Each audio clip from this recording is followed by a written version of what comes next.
Hey there, welcome back to Tennille Talks. So y'all, there's like this mosquito out here. My eye is jumping and I've got this like little bump or whatever, a bite. So if you see me like scratching and like ticking, like that's what I'm feeling. This reading is giving me the image of your evolution. You know how sometimes when we're looking at anthropology and you can see the evolution of that's what I'm seeing here, but this would almost be spiritually. So the first card that comes out is psychic, but it also pairs with an African proverb that says, if you want to catch a monkey, behave like one.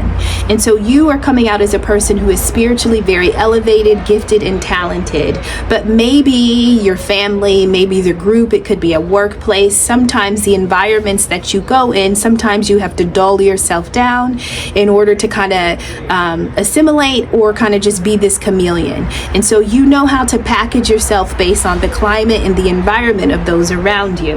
Now, I'm also seeing that the same environment that you were in, where maybe you didn't turn yourself up all the way, there was some type of disloyalty, meaning if it was with friends or family or lovers, at some point, even though you were attempting to kind of accommodate them with just your presence, it seemed that there was some type of disloyalty because these people were committed to something. Now, the energy of these people that they naturally carry is the Five of Cups. So imagine being around a group of people who can only talk or complain or cry about spilt milk. They can only tell you about the worst thing or the last time something bad happened. Now, as somebody who is psychically gifted, you typically kind of rise above it because you understand those are just spiritual experiences that teach us something valuable. But if you are wanting to catch a monkey, sometimes you have to behave like them. So maybe this is almost giving me like undercover boss. Sometimes the Most High will put you in situations you will not manipulatively change who you are, but it's almost like you don't come alive until you are given the time and the order to come alive in a different way. And so I have three biblical characters here. So first, you're coming out as this monkey. If you want to catch a monkey, behave like one. Then I have Noah, Solomon, and Zacchaeus. And so this is almost like you're hanging out with the monkeys, you're behaving like them. These are people that are not really loyal to you because they're just stuck in their own grief. This is the energy of the Five of Cups. So a lot of things have happened in their life, and unfortunately they can only pay attention to the cups that have spilled over. They're not really able to turn around and recognize that possibility and opportunity is there. Right now, destruction happened. So I don't know if these people wanted, I'm getting the energy that they destroyed your loyalty by thinking that you were like them, meaning they didn't recognize the gifts, the talents, the abilities. They didn't recognize the specialness in you, the calling that was attached to you, right? Now, at some point, and we have the energy of romance. If I want to be skinny, I wouldn't go to an obese person, right? If I want to be married, I wouldn't go to a divorced person, right? If I want to be in love with myself, I wouldn't go to a person that doesn't know their worth, right? And so what I'm seeing here is it's almost like you carrying certain codes, but because of your environment, those codes kind of stay dormant, right? And so because those people don't possess the codes, they don't have the codes, they're not packaged like you, they didn't recognize that they were destroying maybe the connection, they were destroying the relationship. Or maybe these are people that wanted you to turn into a monkey, meaning they recognized that something was different about you, but because they only could think about the worst story being the last story they ever told, these are people that kind of almost wanted you to make you as sick as them, okay? Now, here's the thing. You're hanging out with the monkeys, you're sick, you're sad, romance is destroyed, love is awful, life is awful, but you're hanging out with people who agree, right?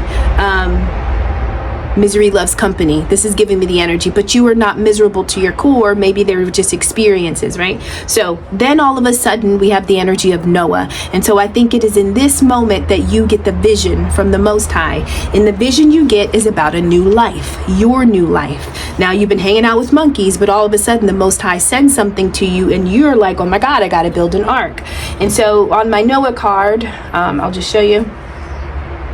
On my Noah card, it says he constructed a ship at God's command and survived the great flood along with his wife, 3 sons, and their 3 wives. So at some point, you've been lonely, hanging out with the monkeys who are kind of stuck in grief. They've destroyed their own lives and love and relationships or whatever would have been romance for them in their life. Maybe not a partnership. They don't have access. So everybody's sick, and they love hanging out with sick people. But in the process of them attempting to get you to commit to your own sickness, they destroyed a connection between you and them. Next part, God gives you the vision about your new life. God says, Noah, go build this ark. Now, we know the story, or maybe we don't, but the backlash, the gossip, the crowd, the peanut gallery that didn't get the assignment, that didn't get the download, that didn't get the vision, right? That didn't get the command from the Most High to build something. So imagine that for a while you were looking like them, but all of a sudden you start building something, you start moving different. Well, as soon as you recognize that the Most High has told you that a new life is available to you, like you have this opportunity, the opportunity is connected to your divinity. But remember, you were hanging out with monkeys, so you weren't looking divine. Okay, you were looking like a monkey because your psychic gifts were kind of turned down. So now your divinity, which I'm really thinking is the ark that you were supposed to build, this is almost like God saying, okay, you can have a new life. And the opportunity for the new life is tucked in your divinity. And so now you start using your divine gifts in order to create a side hustle. But in the process of you creating a side hustle, we have the energy of a 5 of staffs or the 5 of wands, which is like obstacles and challenges. This could be spiritual. This could be energy. When the wands are about passion, they're about fire. So think about the spark that lives in you, right? And so every time you essentially try to get this spark going to build the new life, the vision that the Most High said, the same monkeys who've been grieving have now come to life, but they haven't come to life because they're excited. They've come to life because they recognize you're excited. And so whatever the opportunity is that you are praying for, that you are spiritually, aligned for, here come the obstacles, here come the challenges. And so now these people have evidence that your divinity is your side hustle, but it's also the opportunity that is growing. But what they don't know is that you were commanded to grow it. You were commanded to do this, right? Here's the next thing. So you're Noah, you build the ark. The ark in this story is your new life, but it is a new life that requires you to use your divine gifts. Now you're turning into Solomon. So here it says, Solomon was David's son, the wisest man who ever lived, the last king of all 12 tribes, the author of Proverbs, Ecclesiastes, and the Song of Solomon, right? So God's like, all right, you got this new life. All right, now I'm going to need courage. I'm going to need you to do something else with it, right? So now you're in the energy of Solomon. You have to take your ark and you have to essentially move it to one location or a different location. You have to take those spiritual gifts. You got to take this little hustle that you were doing, but now you essentially have to become a leader. So this is saying that attached to your spiritual gifts is an ample amount of wisdom, right? Because for God to be able to command and call you to build and create and to navigate this world, you have to be trusted. But in order to be trusted, you are carrying something, right? That God said, hey, if I'm going to give this to you, I'm going to trust you to use it well. Now, in your loneliness, you may have been praying and seeking, which is why the Most High essentially gave you the command as Noah to build the ark.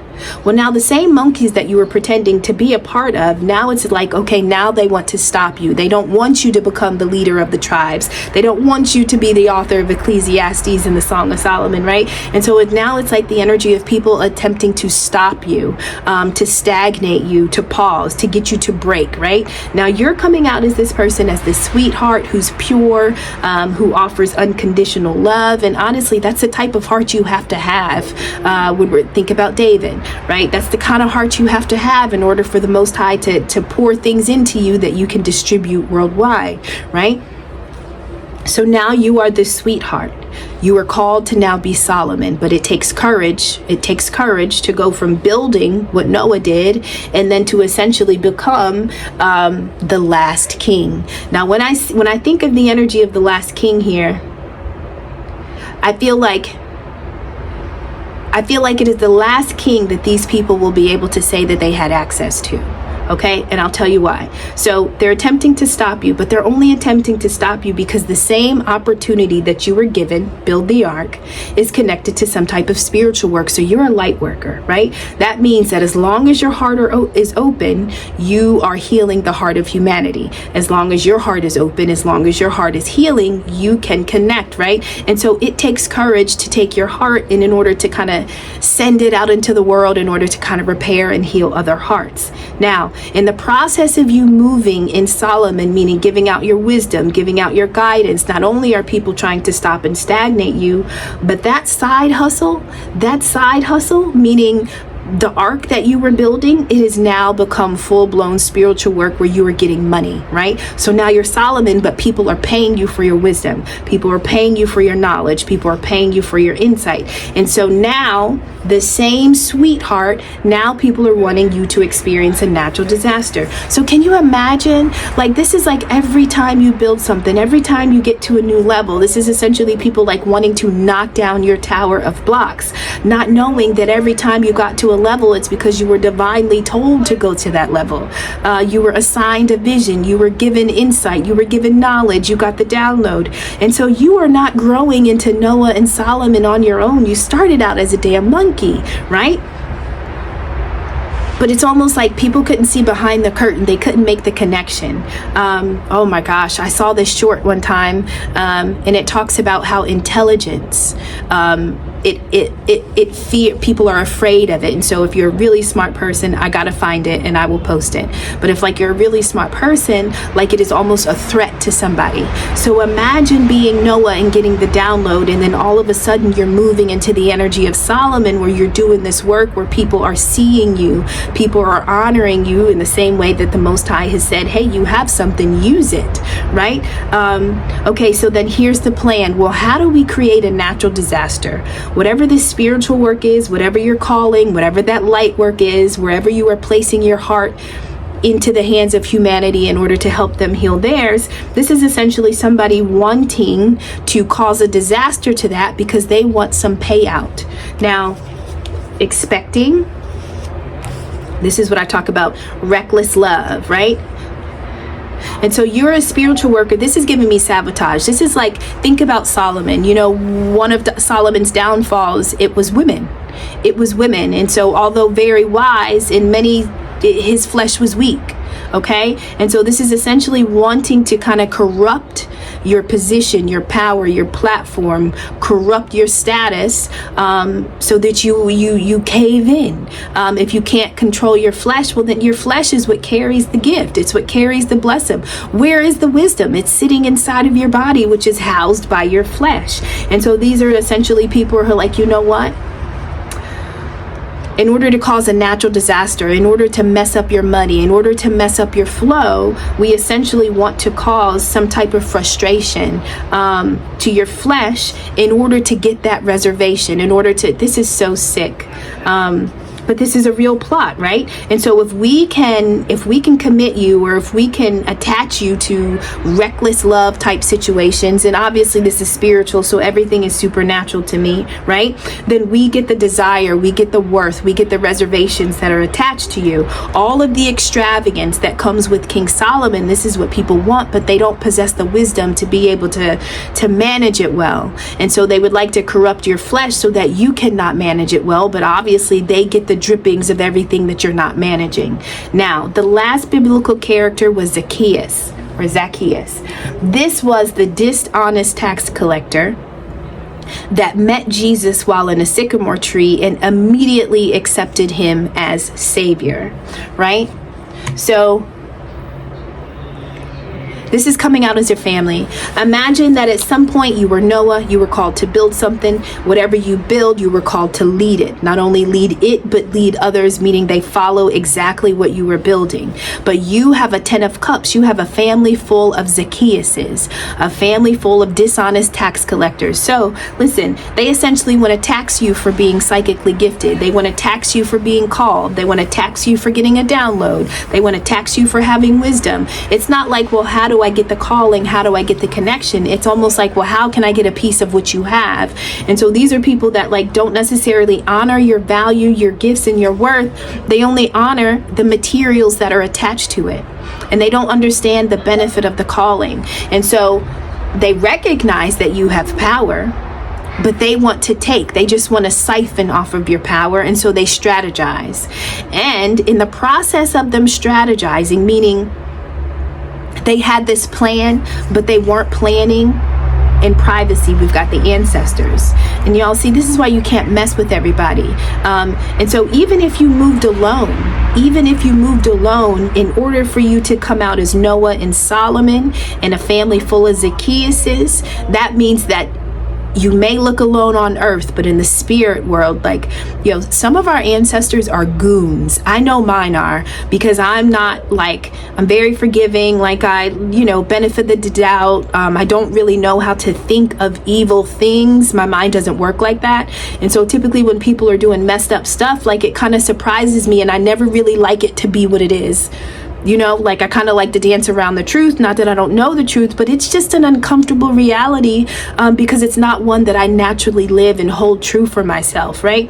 And so this is saying the ancestors like, oh, don't worry, you don't have to be a goon. You don't, we got it, right? And so in the process of people strategizing about how to pull from you, how to tax from you, your ancestors are like, no, we need to get you independent. We need to break you away from them, right? Because they understand that literally you have 10 dishonest tax collectors. Your 10 of cups don't have the calling. Now at some point, maybe they'll wake up, right? Like this, like, you know, you come and visit them in the sycamore tree and finally they're saved, whatever. That's not what this reading says. It says that they recognize you have power and they wanted a piece of it. They were dishonest. They wanted to tax you.